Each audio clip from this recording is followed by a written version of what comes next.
The crack of a gunshot echoed through the dusty streets of Jefferson, Texas, as Lillian Kemp clutched her bleeding arm and urged her exhausted mare forward.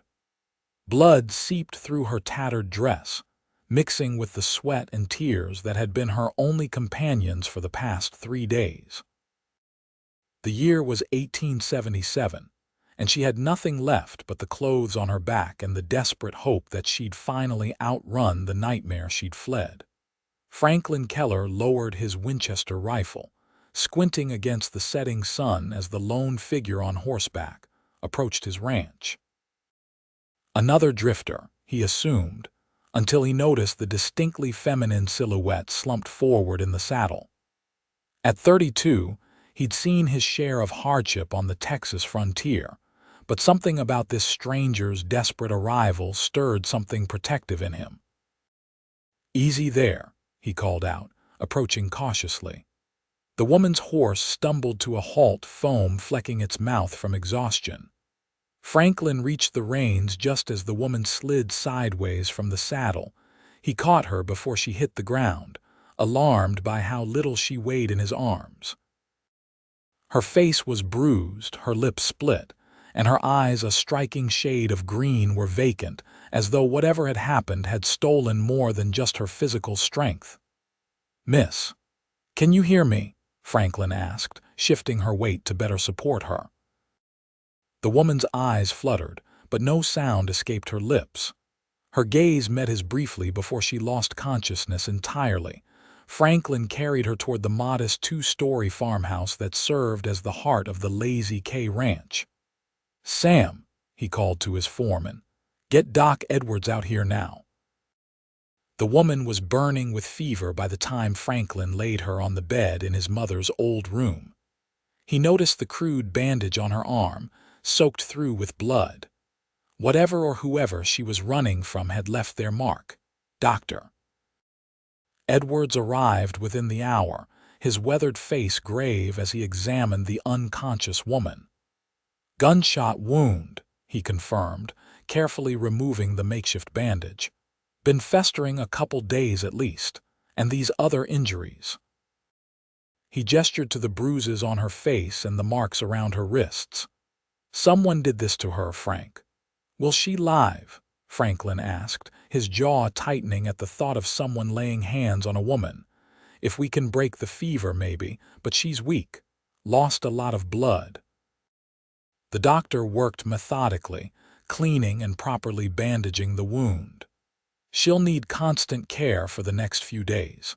Keep her cool, try to get water and broth into her when she wakes." Franklin nodded, already mentally rearranging his responsibilities. The spring cattle drive could wait. Something about this woman's plight had stirred something long dormant in him, a need to protect, to make something right in a world that had clearly done her wrong. 3 days passed before the fever broke. Franklin had barely left her side, sleeping in the chair beside the bed, spooning broth between her cracked lips whenever she surfaced enough to swallow. Mrs. Hattie Collins, his housekeeper, had bathed her and dressed her in one of his late mother's nightgowns, clucking her tongue at the additional bruises and scars revealed beneath the tattered dress. When the woman finally opened her eyes with clarity, Franklin was dozing in the chair. He woke to the sensation of being watched, finding those green eyes now alert, fixed intently on him. "You're safe now," he said quietly, offering a glass of water. "Can you tell me your name?" The woman accepted the water with trembling hands but remained silent. Her eyes darted around the room, assessing potential threats, exits. The fear in them was palpable. "You're at the Lazy K Ranch just outside Jefferson. I'm Franklin Keller." He kept his voice steady, non-threatening. "You've been here 3 days now. Doc Edwards patched up your arm." Still no response, just those watchful, wary eyes. "All right then," Franklin said, standing slowly. "You don't need to talk until you're ready. You're welcome to stay as long as you need to heal." As he turned to leave, a small hand caught his wrist. The woman's grip was surprisingly strong. She didn't speak, but her eyes conveyed a silent plea. "Don't leave." Franklin settled back into the chair. "I'll stay," he promised. A week passed before Franklin discovered her name. Mrs. Collins had found a small locket around the woman's neck when bathing her, the name Lillian engraved inside. There was nothing else, no photograph, no clue to her history or the trauma that had stolen her voice. "Lillian," Franklin tested the name one morning as he brought her breakfast. "Is that your name?" A flicker of recognition crossed her face, followed by the smallest nod. "Lillian," he repeated with a smile. "That's a beautiful name, like the flower." She offered no smile in return, but some of the tension left her shoulders. It was progress, however small. By the second week, Lillian was strong enough to sit on the porch in the afternoons, wrapped in a quilt despite the warm spring air. She watched Franklin work with the horses in the corral, her eyes tracking his movements with an intensity that suggested she was assessing more than just his horsemanship. Franklin gave her space, but made sure she knew she wasn't alone. He'd talk while he worked, telling stories about the ranch, the horses, the town of Jefferson with its busy port on Big Cypress Bayou. He didn't expect responses, but he hoped the normalcy might help her heal. "That's Starlight," he explained one afternoon, gesturing to the spirited black mare he was training. "Caught her wild last year. She's got spirit, but she's learning to trust." He glanced at Lillian. "Sometimes that's all we can do, right? Learn to trust again, a little at a time." Something in his words must have reached her, because when he brought her dinner that evening, he found a note scrawled on a piece of paper by the bed. "Thank you." It wasn't speech, but it was communication. Franklin felt a swell of triumph, as if he'd broken a wild mustang. "You're welcome, Lillian," he said softly, "for as long as you need." The weeks stretched into a month. Spring blossomed into early summer across the Texas landscape. Lillian grew stronger physically, helping Mrs. Collins with simple tasks around the house despite the older woman's protests that guests shouldn't work. She still hadn't spoken, but she'd begun to write short notes, requests for books, thanks for meals, simple observations about the weather or the animals on the ranch. Franklin found himself looking forward to these silent communications, these glimpses into her recovering mind. He'd begun to recognize the subtle shifts in her expressions, the slight upward tilt of her lips that substituted for a smile, the crinkle around her eyes when something amused her, the distant look when memories threatened to pull her back into darkness. He was careful not to touch her, having noticed how she flinched at unexpected contact.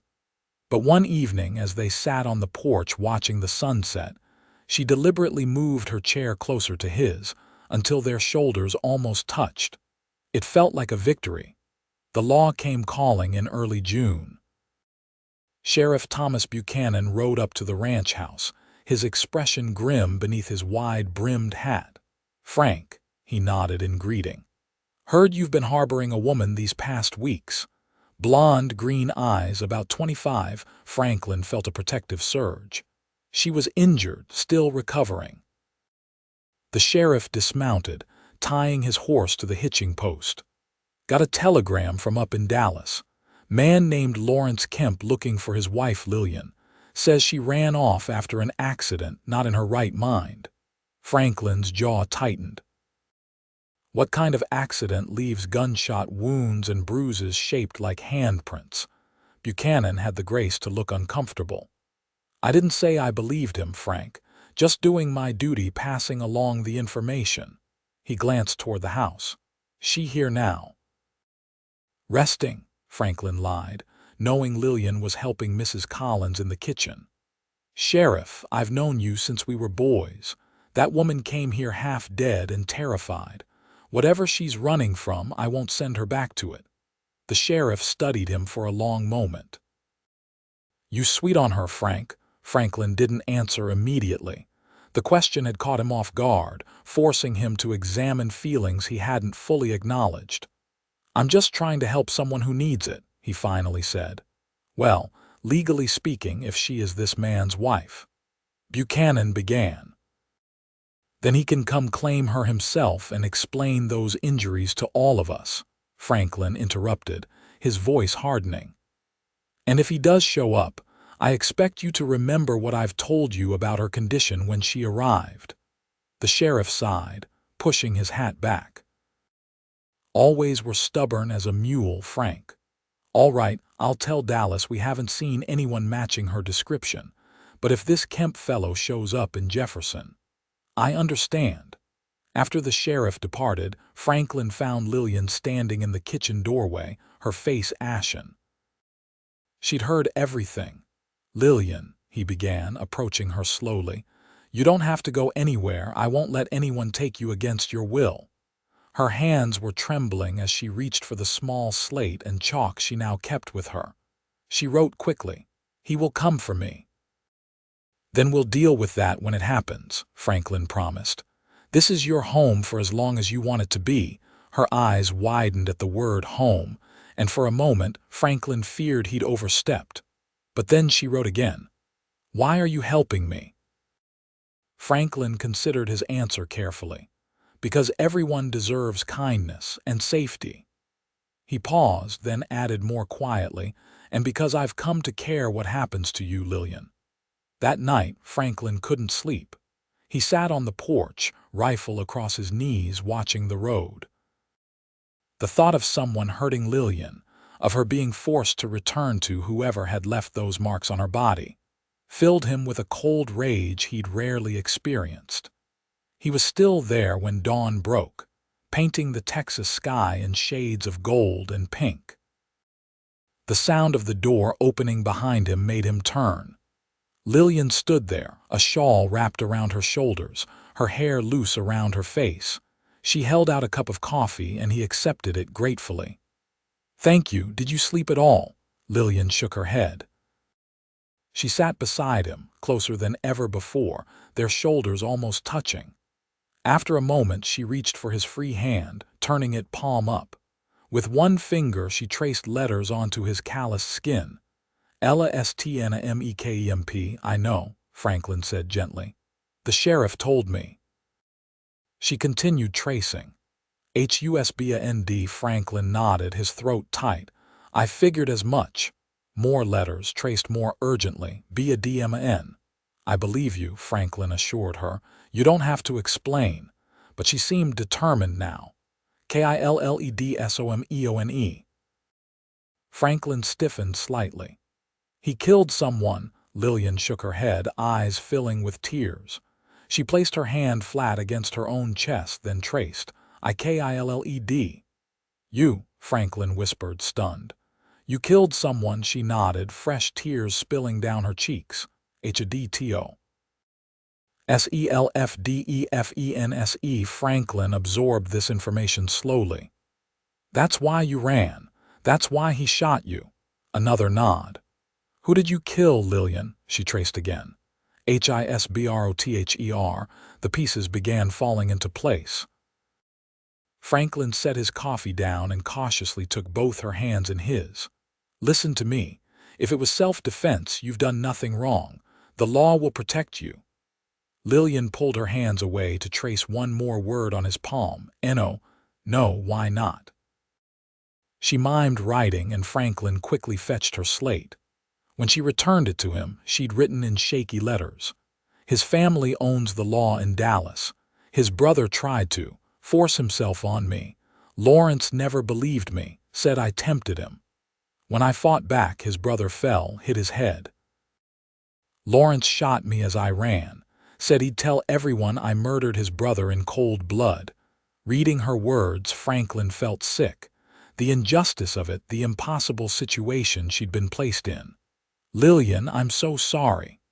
She took the slate back, wrote more. "Now you know I'm a killer. I should leave before I bring trouble to you." "No," Franklin said firmly, surprising himself with the vehemence in his voice. "You defended yourself. That doesn't make you a killer, and you're not going anywhere, not unless you truly want to." For the first time since her arrival, Lillian's eyes filled with something other than fear or resignation. Hope, perhaps, or trust. She leaned forward slowly, deliberately, and rested her forehead against his shoulder.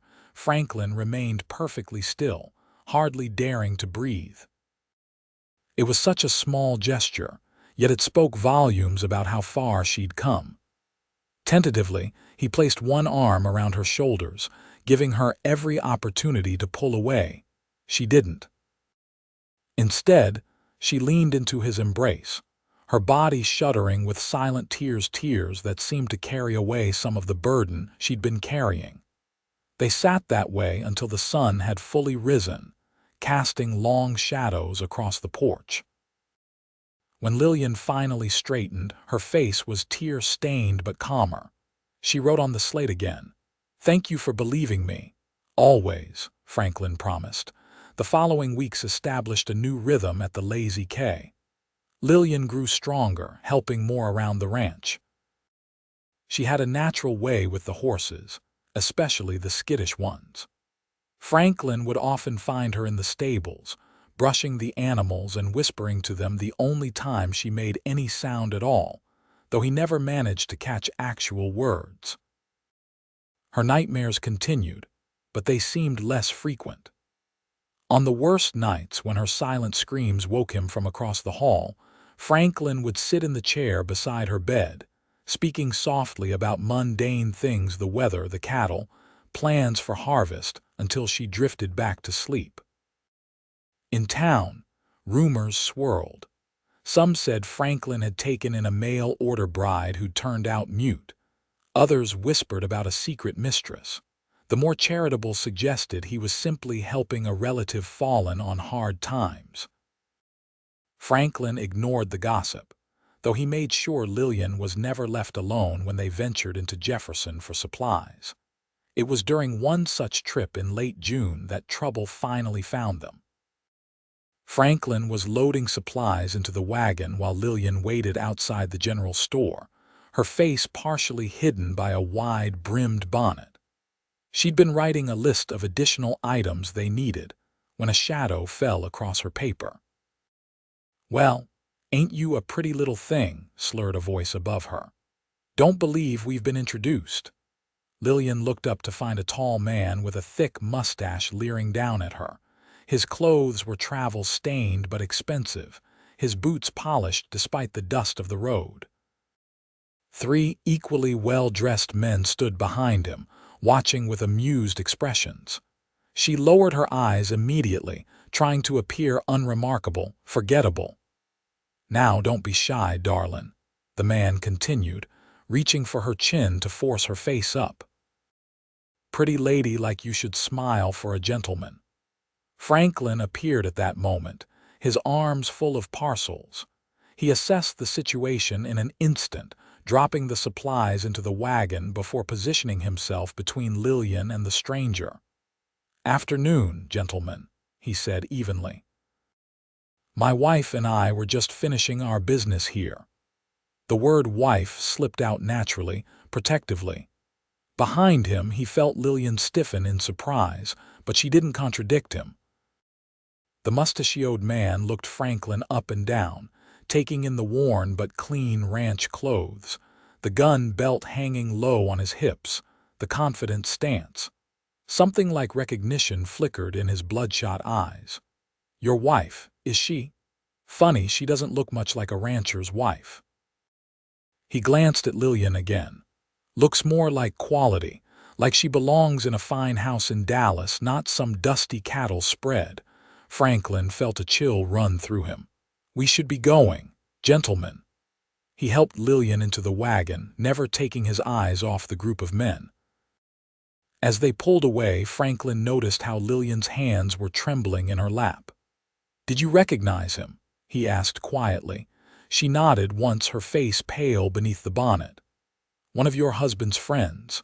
Another nod. Franklin snapped the reins, urging the horses to a faster trot. "We'll pack what we need when we get home. Be ready to leave by nightfall." Lillian caught his arm, her eyes questioning. "I'm not sending you away," he clarified quickly.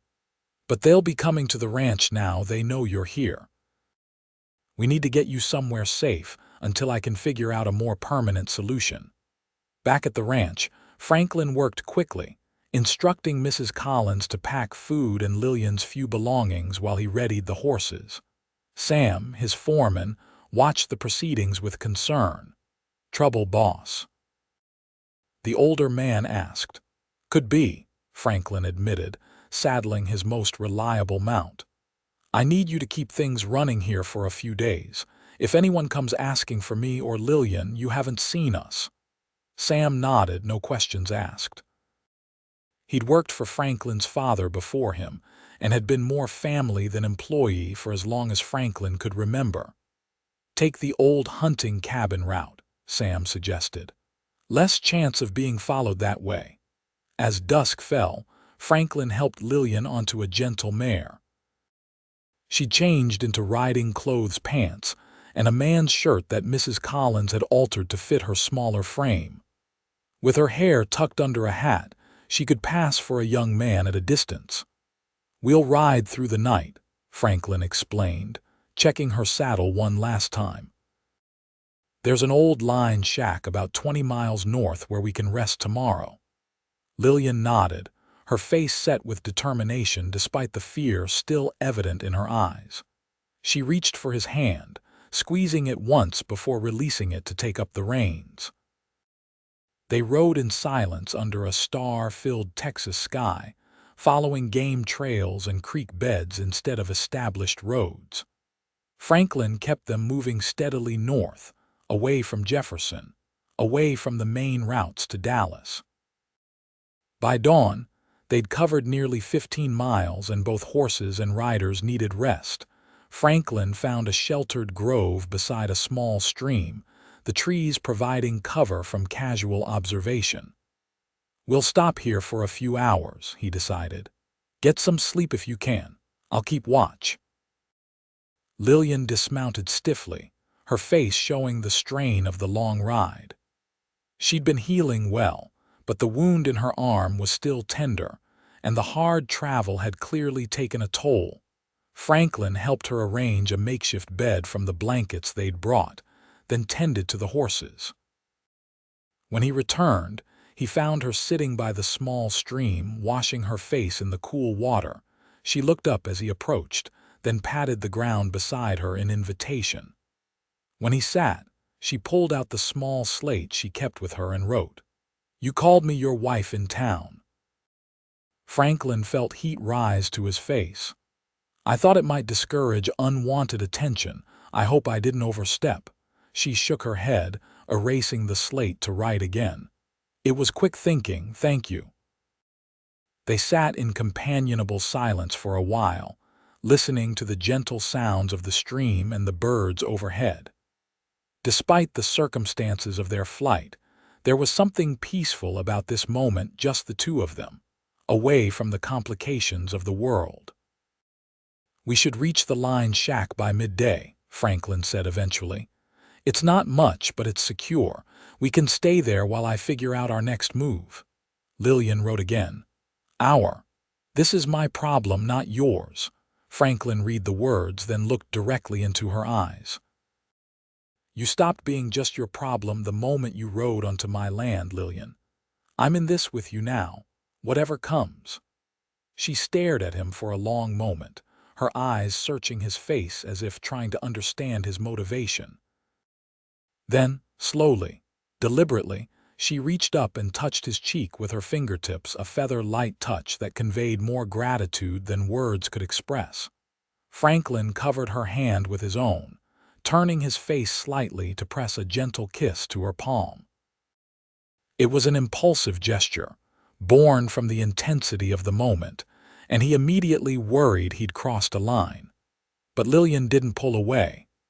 Instead, her eyes softened, the corners of her mouth lifting in the closest thing to a smile he'd seen from her yet. They reached the line shack just after noon, a simple one-room structure nestled against a hillside, nearly invisible among the surrounding pines. It had been built as a shelter for cowboys working the outer edges of the ranch property, but Franklin had maintained it as a hunting cabin in recent years. Inside was sparse but serviceable: a stone fireplace, a rough-hewn table with 2 chairs, a narrow bunk along one wall, and basic supplies in a trunk beneath the single window.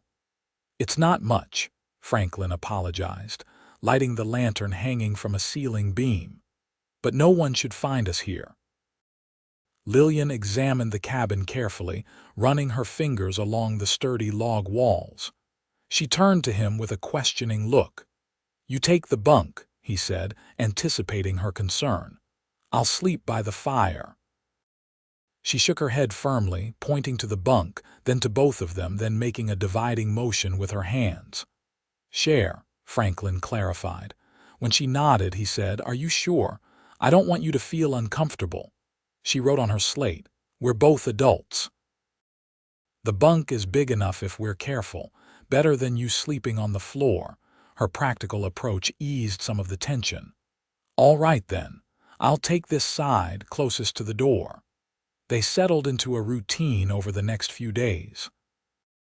During daylight hours, Franklin would scout the surrounding area, making sure they hadn't been followed, while replenishing their supplies with fish from a nearby stream and game from the forest. Lillian kept the cabin in order and gathered edible plants she seemed to recognize from the woods around them. In the evenings, they'd sit by the fire, sometimes playing cards or reading from the few books Franklin had stored in the cabin. He continued his habit of talking to her, sharing stories of his childhood on the ranch, his time fighting in the closing years of the Civil War despite being barely 18, his dreams for expanding the Lazy K. On the third night, as they prepared for sleep, Lillian tugged at his sleeve to get his attention. When he turned, she handed him her slate. On it, she'd written more than he'd ever seen from her at once. "I was born in Virginia. My father lost everything in the war. When I was 20, he arranged my marriage to Lillian Kemp, a business associate from Dallas. I thought I was lucky at first. Lawrence was handsome, wealthy, seemed kind. But after the wedding, everything changed. He was cruel, controlling. If I spoke when not spoken to, he would punish me. After 3 years, I stopped speaking altogether. It was easier that way." Franklin read the words, his heart aching for her. "Lillian, I'm so sorry." She took the slate back, erased it with her sleeve, and wrote more. "His brother Clyde was worse. He'd been watching me for months. That night, Lawrence was away on business.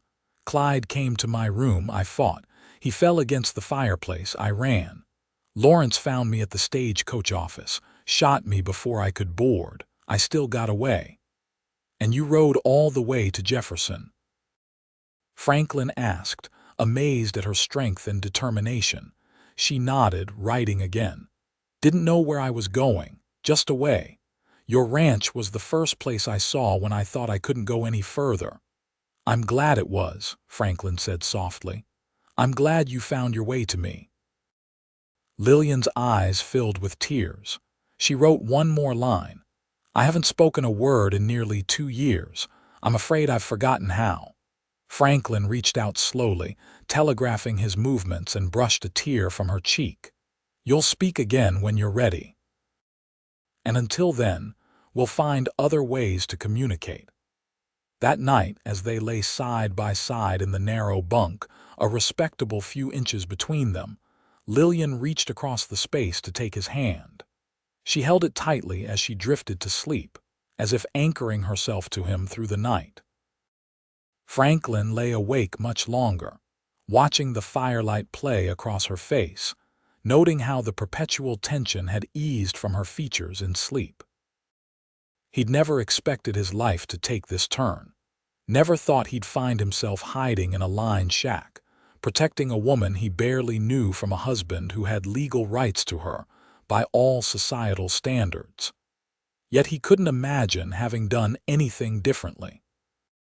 Something about Lillian had called to him from the moment she'd arrived at his ranch, something beyond her beauty or her obvious need for protection. There was a strength in her, a resilience that matched his own stubborn nature. And now, knowing more of her story, he admired her even more. Morning brought new complications. Franklin returned from checking their horses to find Lillian frantically gesturing him inside the cabin.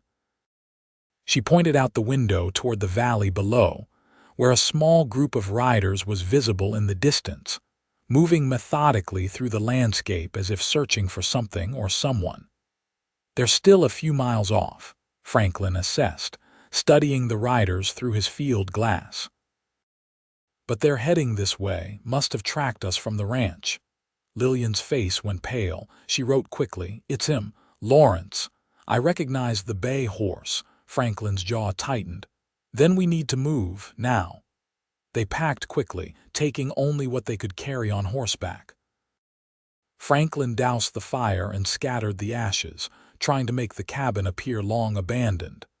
As Lillian mounted her horse, he noticed her hands were trembling so badly she could barely hold the reins. "Hey," he said gently, covering her hands with his own. "I won't let him take you. I promise." She nodded, but the fear in her eyes remained. They rode west, keeping to the higher ground where the pines provided cover.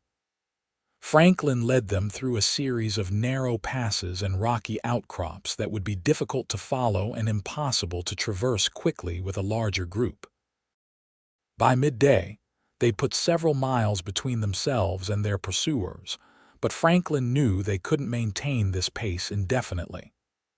The horses were tiring, and Lillian was swaying in the saddle, her face drawn with exhaustion. When they came upon a sheltered box canyon with a small spring at its center, Franklin made the decision to stop. "We'll rest here," he said, helping Lillian dismount. "There's only one way in or out, easy to defend if necessary."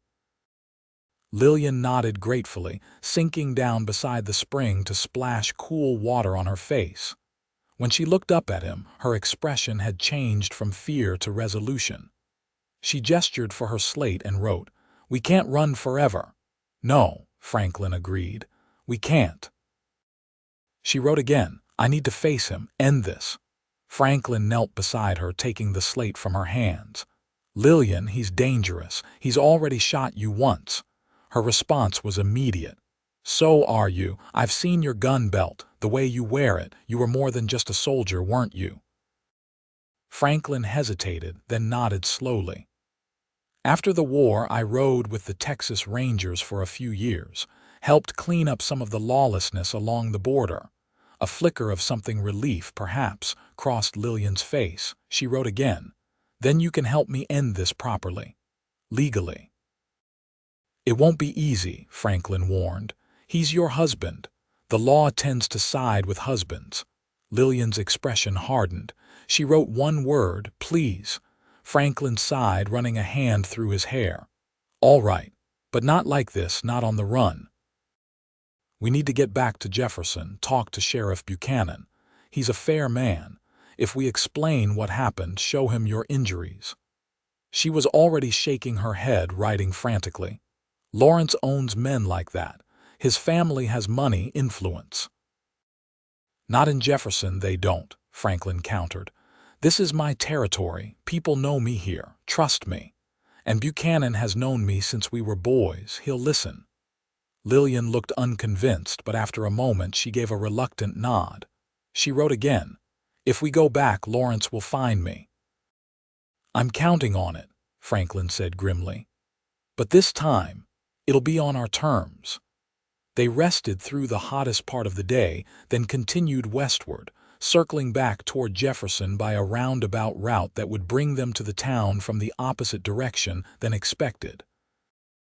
As night fell, they made camp in a dense thicket, building only the smallest fire for cooking. Sitting close beside the tiny flames, Franklin outlined his plan. "We'll go straight to the sheriff's office tomorrow. You'll write out everything, the abuse, his brother's attack, how you defended yourself. I'll back your story, testify to your condition when you arrived at the ranch." Lillian listened intently, her eyes reflecting the firelight. When he finished, she wrote, "What if it's not enough?" Franklin took her hand. "Then we'll find another way. I won't let you go back to him, Lillian, whatever it takes." The sincerity in his voice seemed to reach her. She squeezed his hand, then leaned forward slowly, deliberately, until her lips brushed his cheek, a whisper of a kiss that spoke volumes in her silent language. That night, they abandoned the pretense of separation in their shared bedroll. Lillian curled against Franklin's side, her head tucked under his chin, his arm wrapped protectively around her. It was innocent, born of comfort rather than passion, but Franklin felt the significance of her trust like a physical weight on his chest. He had never been a man given to romantic notions. At 32, he'd long assumed he would live out his days as a bachelor, married to his land rather than a woman. His brief experiences with love had ended poorly, first with Martha Simmons, who'd chosen the banker's son over the rancher's, then with Catherine Wilkes, who couldn't bear the isolation of ranch life and had returned east within a year of their courtship. But Lillian was different. Her silence had forced him to look deeper, to pay attention to the thousand small ways people communicate beyond words. He'd come to know her through the eloquence of her gestures, the expressiveness of her eyes, the careful penmanship of her notes. And somehow, in the process, she'd carved out a place in his heart he hadn't known existed. Dawn brought with it a sense of resolution. As they packed up camp, Franklin noticed Lillian moving with newfound determination, her earlier fear seemingly transformed into purpose. When they mounted up for the final leg of their journey back to Jefferson, she rode beside him rather than behind, her posture straight and proud despite the danger ahead. They arrived at the outskirts of town just before noon, keeping to the back roads to avoid unwanted attention. The sheriff's office sat on the main street, a modest wooden building with the jail attached at the rear. "Ready?" Franklin asked as they tied their horses at a hitching post behind the building. Lillian nodded, squaring her shoulders. Sheriff Buchanan was alone when they entered, his boots propped on his desk as he worked through a stack of wanted posters. He looked up in surprise, then quickly stood. "Frank, and this must be." He glanced at Lillian, recognition dawning. "The woman you've been harboring." "This is Lillian Kemp," Franklin confirmed. "And we need your help, Thomas." The sheriff gestured to the chairs opposite his desk. "I'm listening." For the next hour, Lillian wrote her story on sheets of paper the sheriff provided, with Franklin filling in the details of her arrival at the ranch and subsequent recovery. Buchanan read each page carefully, his expression growing increasingly grave. "These are serious allegations, Mrs. Kemp," he said finally. "And normally I'd be inclined to believe you, especially with Frank vouching for your character, but your husband has already been to see me." Franklin tensed. "He's here, in Jefferson," the sheriff nodded. "Arrived 2 days ago with 3 companions. Very respectable-looking gentlemen. Showed me papers proving your marriage and a doctor's statement suggesting you've been suffering from delusions following a miscarriage earlier this year." Lillian's face drained of color. She wrote quickly, "There was no miscarriage. More lies." "I figured as much," Buchanan sighed. "But legally my hands are tied. He's your husband unless we can prove these accusations." Franklin leaned forward. "The gunshot wound. Doc Edwards treated her. He can testify." The sheriff rubbed his chin thoughtfully. "That would help. And if we could get him to admit to shooting you, even better." He looked directly at Lillian. "But the issue of his brother remains complicated. Without witnesses, it's your word against his that it was self-defense." Lillian wrote again. "There was a housekeeper, Maria. She saw how Clyde looked at me, How he would touch me when Lawrence wasn't watching. She might speak the truth if asked. In Dallas, when Lillian nodded, Buchanan sighed. That's outside my jurisdiction. I'd need the Dallas sheriff to question her, and if your husband's family has the influence you say they do. There must be something we can do, Franklin insisted, frustration evident in his voice. The sheriff considered for a moment. I could hold him, question him about the shooting. If he admits to that, it gives us leverage, and in the meantime, Mrs. Kemp could stay somewhere safe. She'll stay with me, Franklin said firmly. That might not be wise, Buchanan cautioned. If he's as dangerous as you say, I can protect her. The sheriff studied his old friend's face, noting the determination there. You care for her, he observed. More than just charity. Franklin didn't deny it. Will you help us, Thomas? After a long moment, Buchanan nodded. I'll bring him in for questioning this afternoon. Keep Mrs. Kemp out of sight until I send word. As they left the sheriff's office through the back door, Franklin felt Lillian's hand slip into his. Her grip was tight, almost desperate. He understood they were committing to a course now that could end with her freedom or her forced return to a violent husband. They spent the afternoon at the home of Mrs. Collins, who had returned to town after Franklin and Lillian's hasty departure from the ranch.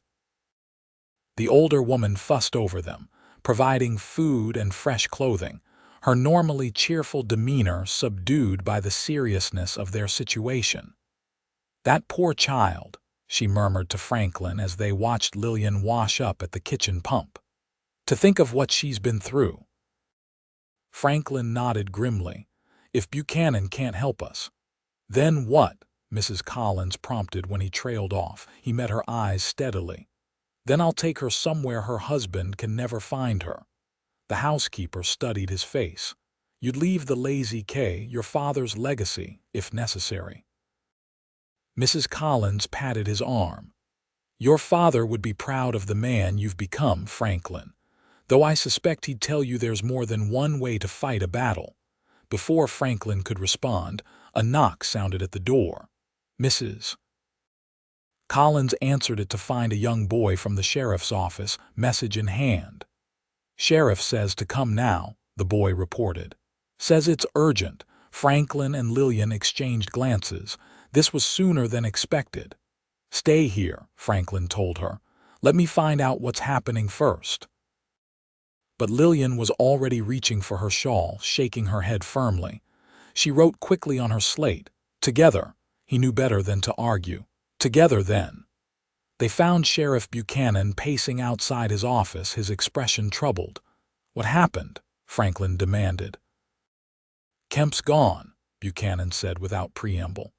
Got word he and his men were planning to leave town. Went to the hotel to bring him in, but they'd already checked out.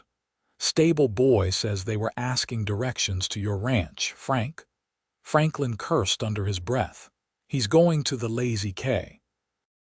Sam and the Hands can handle themselves, the sheriff reminded him. But yes, I suspect that's where he's headed.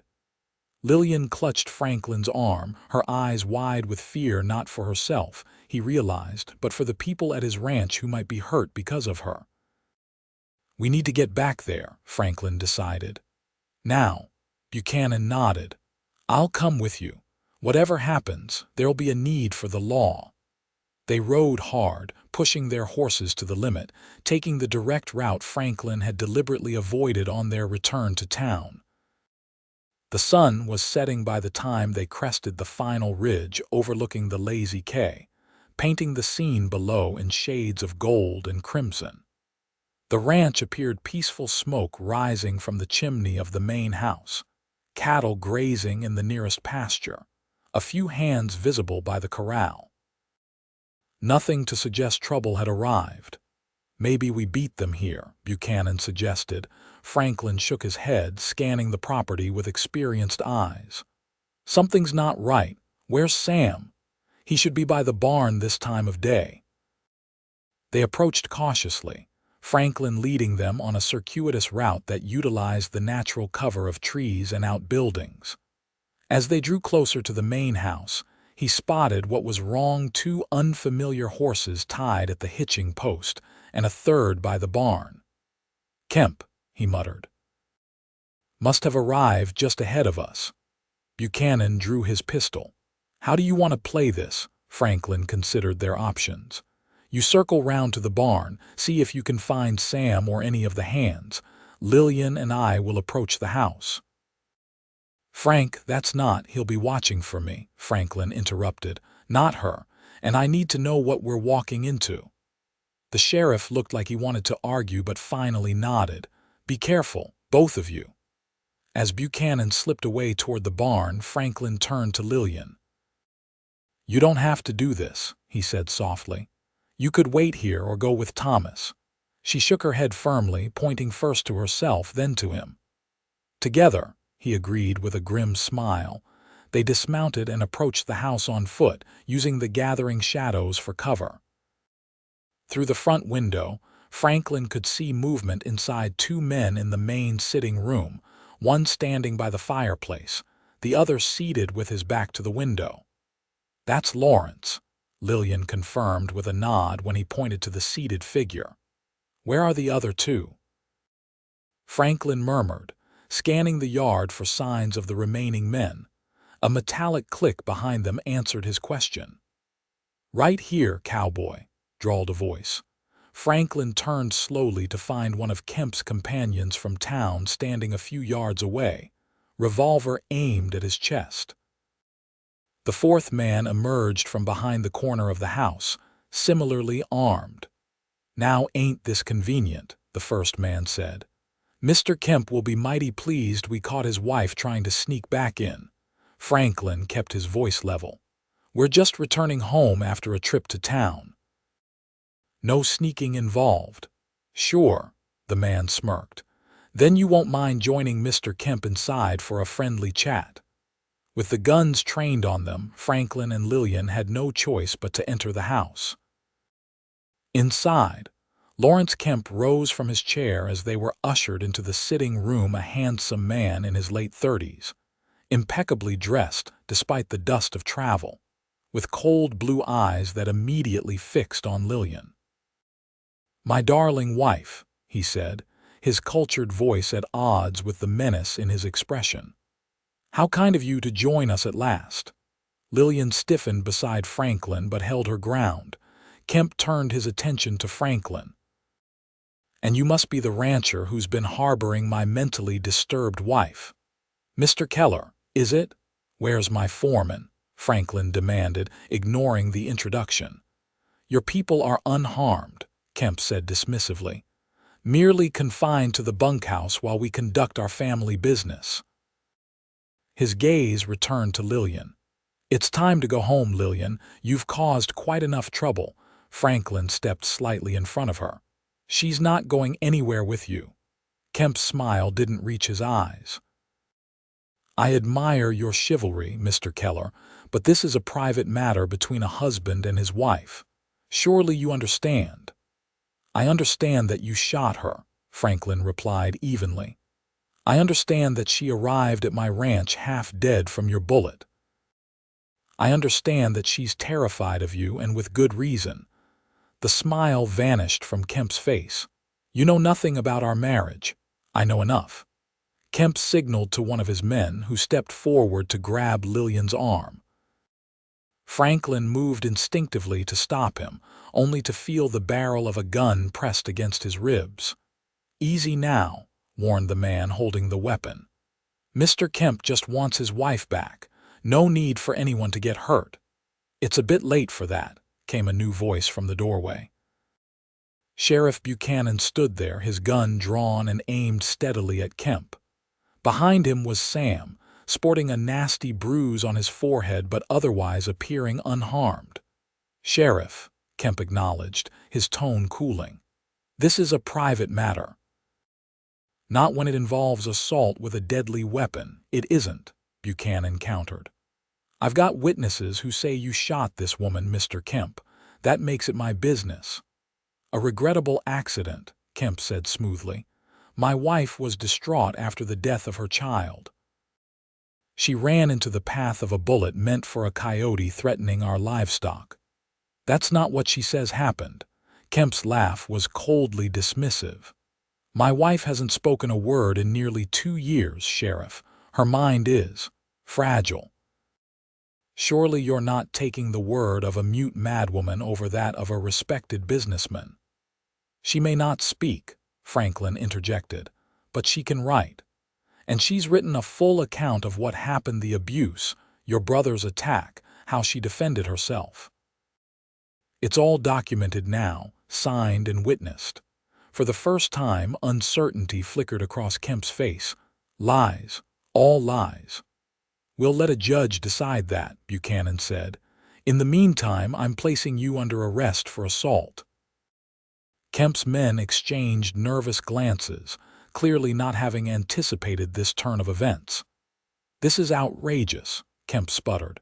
You have no authority. I have every authority in this county, the sheriff cut him off. Now, you men put down your weapons or this gets ugly real fast. For a tense moment, it seemed the standoff might erupt into violence. Then, reluctantly, Kemp nodded to his men who lowered their guns. As Buchanan moved to handcuff Kemp, the businessman's composure finally cracked. She killed my brother, he spat, glaring at Lillian. Shot him in cold blood while he slept. That's not true, Franklin said firmly. She's told us what really happened. Your brother attacked her. She defended herself. And you believe her, a woman who won't even speak, Kemp laughed bitterly. She's been playing you for a fool, Keller. She's not some innocent victim. Ask her what happened to our child. Ask her why. Enough. The voice was hoarse, barely above a whisper, but it silenced the room instantly. Lillian stood straight, her eyes fixed on her husband, her hands trembling but her jaw set with determination. There was no child, she said, each word seemingly dragged from some deep, painful place. You know that. You know I lost it when you pushed me down the stairs. The sound of her voice after so many weeks of silence struck Franklin like a physical blow. Beside him, Sam inhaled sharply. Kemp stared at his wife, momentarily speechless. Then his face contorted with rage. You lying whore, no more lies, Lillian interrupted, her voice growing stronger with each word. Your brother tried to force himself on me. When I fought back, he fell, hit his head. I ran because I knew you'd never believe me over him. I was right. She took a step toward her husband, ignoring Franklin's protective hand on her arm. You shot me in the back, Lawrence, left me to die on the road. What kind of man does that to his wife? Kemp lunged toward her, but Buchanan and Sam restrained him before he could reach her. You'll regret this, he snarled as they dragged him toward the door. I'll see you both ruined. Get him out of here, the sheriff ordered his deputies, who had arrived with reinforcements. Lock him up. I'll sort out the charges later. As Kemp and his men were led away, the tension drained from the room, leaving an echoing silence. Lillian stood motionless, her face pale but composed, the enormity of what she'd just done speaking aloud for the first time in years, confronting her abuser seeming to wash over her in waves. Franklin approached her carefully. Lillian, are you all right? She turned to him, her eyes filled with a complex mixture of emotions: relief, fear, exhaustion, and something else he couldn't quite name. Her voice cracked on the single syllable. I spoke. You did, he confirmed gently.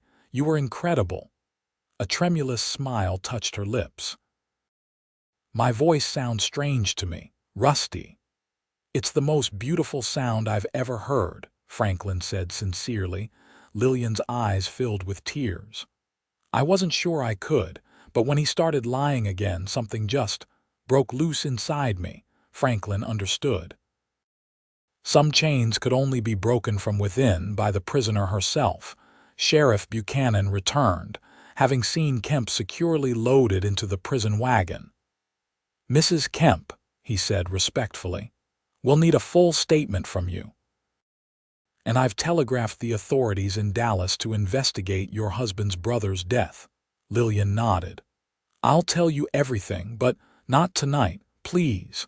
The sheriff glanced at Franklin, then back to Lillian. Tomorrow will be soon enough. For now, you're safe. After Buchanan departed, promising to return in the morning, Franklin led Lillian to the kitchen, where Mrs. Collins, who had returned to the ranch with them, was already preparing a hot meal. The housekeeper embraced Lillian tightly. I heard you speak, child, she whispered. God bless you for your courage. They ate in relative silence, both physically and emotionally drained from the day's events. When Lillian nearly fell asleep at the table, Franklin gently suggested she retire for the night. Will you be nearby? She asked, her newly rediscovered voice still hesitant. Just down the hall, he promised. And no one will disturb you tonight. You have my word. She nodded, seemingly satisfied, and allowed Mrs. Collins to lead her upstairs. When the housekeeper returned, she fixed Franklin with a knowing look. That woman has been through hell, she observed, and somehow came out stronger. She's remarkable, Franklin agreed, and you love her. It wasn't a question, but Franklin answered anyway. Yes, I do. Mrs. Collins patted his hand. Then what happens next? Franklin sighed, running a hand through his hair. That depends on what the law decides about her husband and what she wants. And if she wants to stay with you, a cautious hope flickered in Franklin's chest, then nothing in this world could make me happier. The legal proceedings that followed were complicated but conclusive. With Lillian's testimony delivered in a voice that grew stronger with each passing day, and corroborating evidence from the Dallas housekeeper, who did indeed come forward once Lawrence Kemp was in custody, the authorities determined that Clyde Kemp's death had been a case of justified self-defense. As for Lawrence, the charge of attempted murder was difficult to prove without witnesses to the actual shooting. But he eventually pled guilty to the lesser charge of assault, resulting in a sentence of 5 years in the state penitentiary. More damning for his reputation was the public revelation of his abuse, which destroyed his standing in Dallas society. Through it all, Franklin remained at Lillian's side, offering quiet support as she reclaimed her voice and her power. They developed a new routine at the ranch, Lillian helping with the horses each morning, Franklin teaching her to shoot in the afternoons. Just in case, he'd said. Evenings spent reading aloud to each other on the porch. Her voice, once freed, revealed a quick wit and intelligence that might never have been fully expressed through written notes. She spoke of her childhood in Virginia, her love of books, her dreams of perhaps someday teaching children. Franklin absorbed each new revelation like a man dying of thirst, finally given water. The divorce proceedings were finalized in early October, an unusual outcome but one made possible by the evidence of cruelty and attempted murder. On the day the papers arrived confirming Lillian's legal freedom, Franklin found her in the stables, brushing down Starlight, the once wild mare who had become her special project. It's official, he said, holding up the documents. You're free. Lillian's hand stilled on the brush. Free, she repeated, testing the word. It doesn't quite seem real yet. It's real, Franklin assured her, stepping closer. You can go anywhere now, do anything you want. She turned to face him fully. And if what I want is to stay here at the Lazy K, Franklin's heart hammered in his chest, then nothing would make me happier. As your housekeeper, your ranch hand. Her tone was light, but her eyes were serious. As whatever you want to be, he answered honestly, but I was hoping, perhaps as my wife, eventually, when you're ready. Lillian's eyes widened. Are you proposing to me, Franklin Keller? He smiled sheepishly. Not very well, apparently. I had planned something more romantic. She laughed, that bright, clear sound that still delighted him each time he heard it. I don't need romantic. I just need honest. Her expression softened. "And you have always been honest with me." Franklin took her hands in his. "Then, honestly, Lillian, I love you. I have for some time now. And if you could see your way to loving me back, I already do," she interrupted. "I think I have since you sat by my bed when I was ill, talking to me even though I couldn't answer." "You were listening," he recalled with wonder. "I was always listening," she confirmed. "You gave me time to heal, and then you gave me reasons to speak again." She squeezed his hands. "Yes, Franklin, I will marry you. Not eventually, not when I'm ready, but as soon as possible." Franklin pulled her into his arms, overcome with emotion. "Are you sure? After everything you've been through, I'm sure," she said firmly. "What happened with Lawrence taught me what marriage shouldn't be, and you've shown me what it could be: a partnership, mutual respect, love." He kissed her then, a kiss they'd both been waiting for since that night in the line shack when she'd first trusted him enough to share the narrow bunk. It was tender at first, then deepened with a passion that left them both breathless. "Well, Mrs. Keller-to-be," Franklin said when they finally broke apart, "what shall we do with our freedom?" Lillian's smile was radiant. "Live it, every day, together." They were married on Christmas Day, 1877, in the small church in Jefferson. Sheriff Buchanan stood as Franklin's best man, and Mrs. Collins gave the bride away, weeping happily throughout the ceremony. Sam and the other ranch hands decorated the Lazy K for the celebration afterward, transforming the functional ranch house into a festive haven with pine boughs and ribbon. As they danced their first dance as husband and wife, Lillian whispered in Franklin's ear, "I never thought I'd find joy again." "Thank you for proving me wrong." Franklin held her close, marveling at the journey that had brought them here from that dusty afternoon when a wounded, silent woman had collapsed in his arms to this moment of perfect happiness. "Thank you for finding your way to me," he whispered back. "And for finding your voice." Over the years that followed, the legend of Franklin and Lillian Keller grew throughout East Texas. They expanded the Lazy K into one of the most prosperous ranches in the county, adding a school for the children of their workers where Lillian taught reading and writing. She became known for taking in other women who needed refuge, helping them find their own paths to independence, while Franklin's fair business practices and generosity during hard times earned him the respect of everyone from bankers to cowboys. Their first child, a son they named Thomas after the sheriff who had helped secure their happiness, arrived in the spring of 1879, followed by twin daughters, Sarah and Elizabeth, 2 years later. The Keller children grew up knowing their mother's story, understanding the value of speaking up, and the courage it sometimes required. On their 20th wedding anniversary, as they sat on the porch watching the sunset paint the Texas sky in brilliant hues of orange and pink, Franklin took Lillian's hand in his. "Any regrets?" he asked, a ritual question they'd shared on every anniversary since the first. Lillian smiled, the years having added character to her beauty rather than diminishing it. "Not one," she answered, as she always did. "You," Franklin shook his head, lifting her hand to his lips. "How could I regret the day you rode onto my land, broken and silent as you were? Every day since has been a gift. Even when I was too stubborn to speak," she teased. "Especially then," he said with a laugh. "It made me pay attention to what really mattered."